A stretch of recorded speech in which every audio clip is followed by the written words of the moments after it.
मित्रों, कहा जाता है कि जब माता लक्ष्मी किसी को सच्चा धन देने का संकल्प करती हैं, तो उससे पहले उसकी कठोर परीक्षा लेती हैं। जो उस परीक्षा में टिक जाता है वही वास्तविक अर्थों में समृद्ध होता है। इसलिए इस कथा को ध्यान से सुनिए, क्योंकि संभव है कि ऐसी परीक्षा आपके जीवन में भी आई हो। ये कहानी लगभग 80 वर्ष पहले की है। उत्तर प्रदेश के एक छोटे से गांव की, जहां कच्ची गलियां थीं, मिट्टी के घर थे और जीवन बहुत सादगी से चलता था। उसी गांव में एक निर्धन ब्राह्मण दंपत्ति रहता था, पंडित हरिनारायण तिवारी और उनकी पत्नी शारदा देवी। विद्वान होने के बावजूद पंडित जी के पास धन नहीं था। पूजा पाठ, कथा पुराण सब जानते थे, पर घर की हालत तंग थी। उनकी 3 बेटियां थीं, गौरी लगभग 7 वर्ष, सावित्री 6 वर्ष और सबसे छोटी ललिता 5 वर्ष। घर में गरीबी थी, पर संस्कारों की कमी नहीं थी। कई बार एक वक्त का भोजन भी मुश्किल से बनता।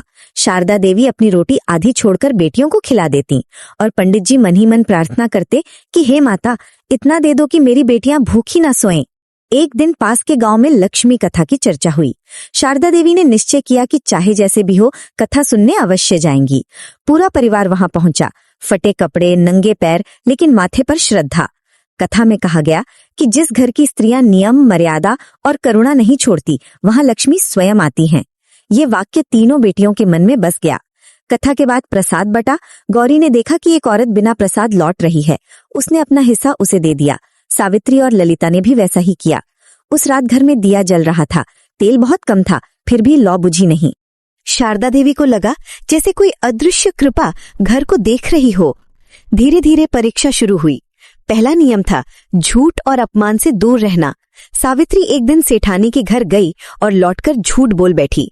उसी दिन घर के अनाज का मटका दरक गया। गाय ने दूध कम कर दिया, मानो बरकत रुक गई हो।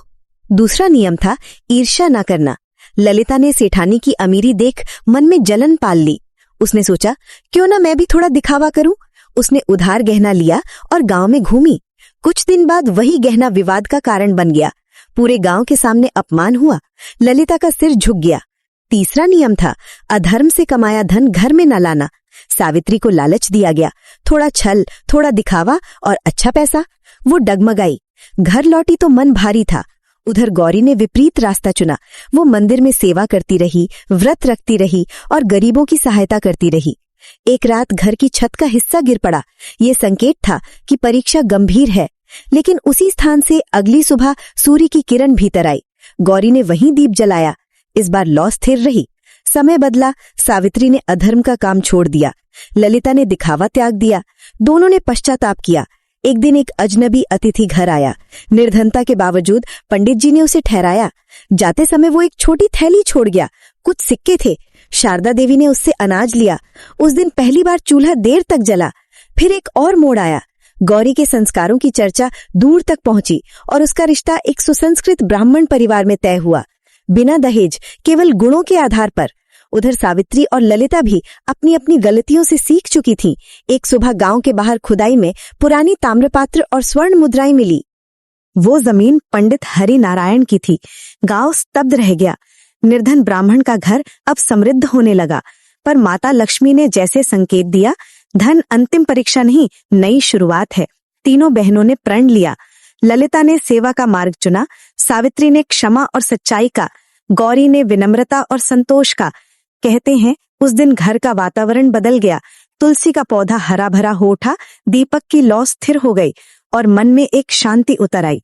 मित्रों, इस कथा का सार यही है, लक्ष्मी केवल सोने चांदी में नहीं रहती, वो वहां रहती हैं जहां स्त्रियां नियम, करुणा और धर्म नहीं छोड़ती। गरीबी परीक्षा हो सकती है, पर अधर्म समाधान नहीं हो सकता है।